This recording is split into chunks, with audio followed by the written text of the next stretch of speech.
राम लिख रहे हैं कि अगर थर्ड आई की जगह वैसे ठंडाई लिखा है।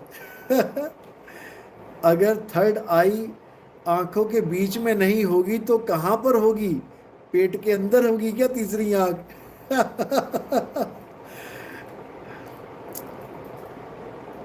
अब क्या बताएं आपको, पेट के अंदर भी तीसरी आंख देख देते हैं लोग तो। पेट के अंदर भी तीसरी आंख दिखा देते हैं लोग, नाभि बता के। नाभि को तीसरी आंख बोल देते हैं। ये जितने भी नाभि ज्ञान वाले हैं, ये नाभि को तीसरी आंख बता देते हैं, 10वां द्वार बता देते हैं नाभि को। अभी तुम्हें नहीं पता।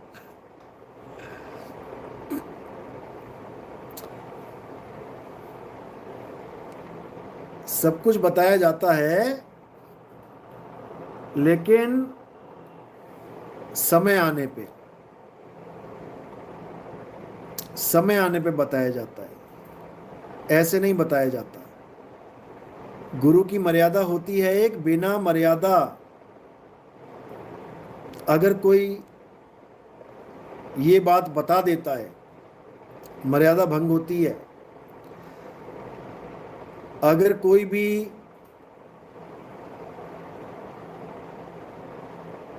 थर्ड आई के बारे में बताता है, बिना गुरु से पूछे कि मैं बता दूं कि नहीं, तो मर्यादा भंग होती है। और अपनी मर्यादा कभी भंग नहीं करनी चाहिए। कोई क्या बोलता है बोलने दो, लेकिन अपनी मर्यादा भंग नहीं करनी है। तो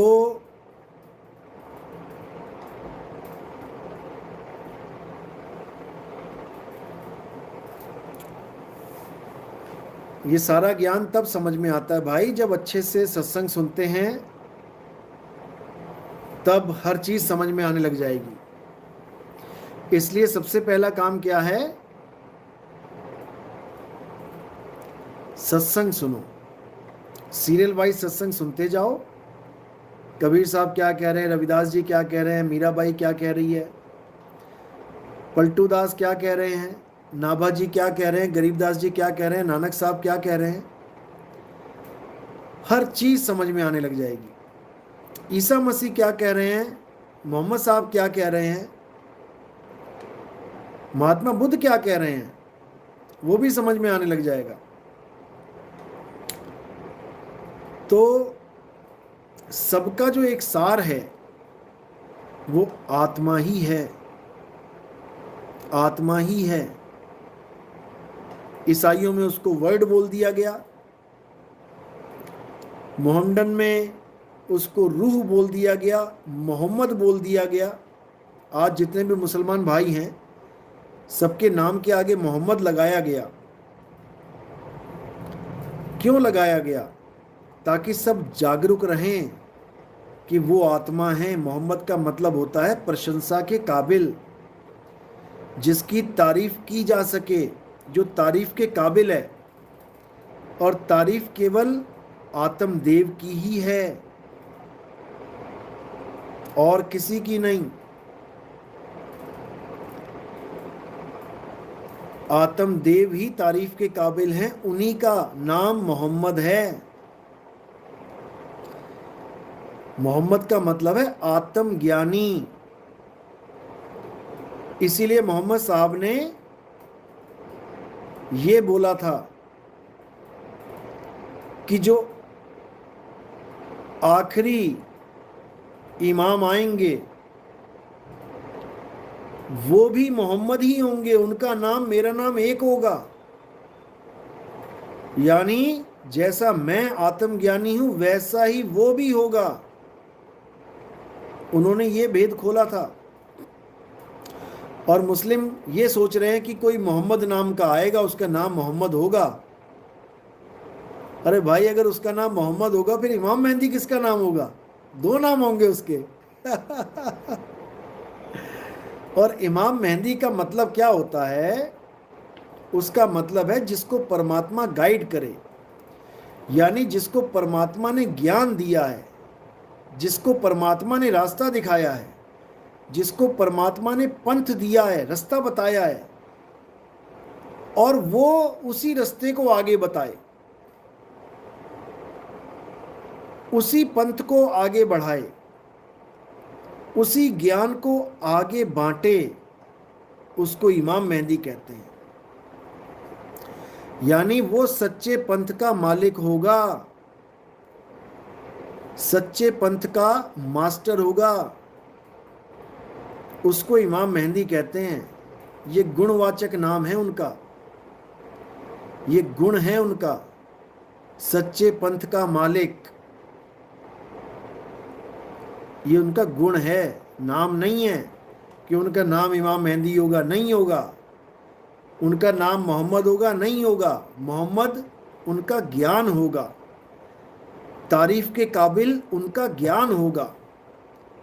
उस ज्ञान की सब तारीफ करेंगे, चाहे कोई हिंदू हो, चाहे कोई मुसलमान हो, चाहे कोई सिख हो, चाहे कोई ईसाई हो। उस आत्म ज्ञान को कोई काट नहीं सकता, सब उसकी तारीफ ही करेंगे। इसीलिए वो ज्ञान मोहम्मदी ज्ञान है, तारीफ के काबिल ज्ञान है, क्योंकि वो सत्य ज्ञान है, उसमें कोई असत्य होगा ही नहीं। ये होगा उनका नाम, ना कि मोहम्मद नाम होगा उनका।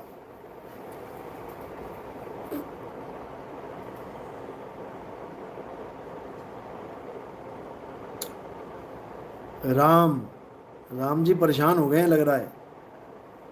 राम जी सत्संग सुनना शुरू करो।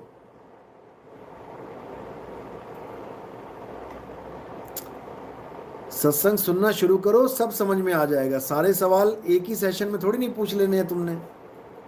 धीरे धीरे रे मना, धीरे सब कुछ होए। मेरे नंबर पे मैसेज करो, आप व्हाट्सएप करो 9256111007 9256111007।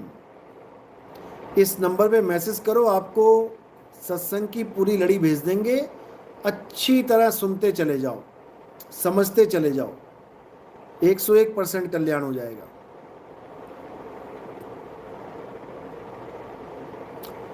रेखा नेगी, साहिब बंदगी सतनाम सतनाम।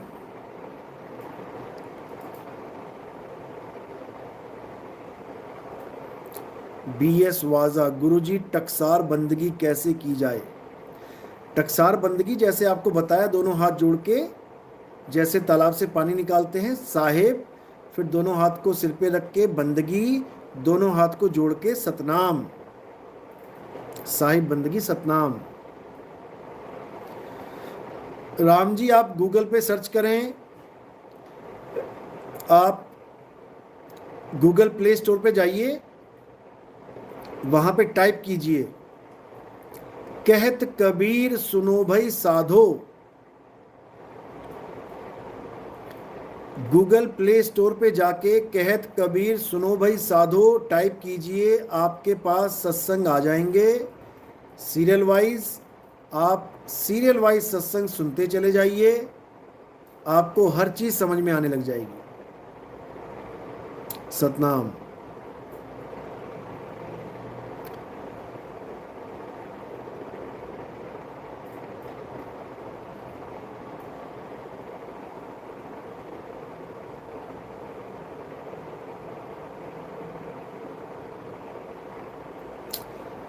जय सतनाम, जय सतनाम।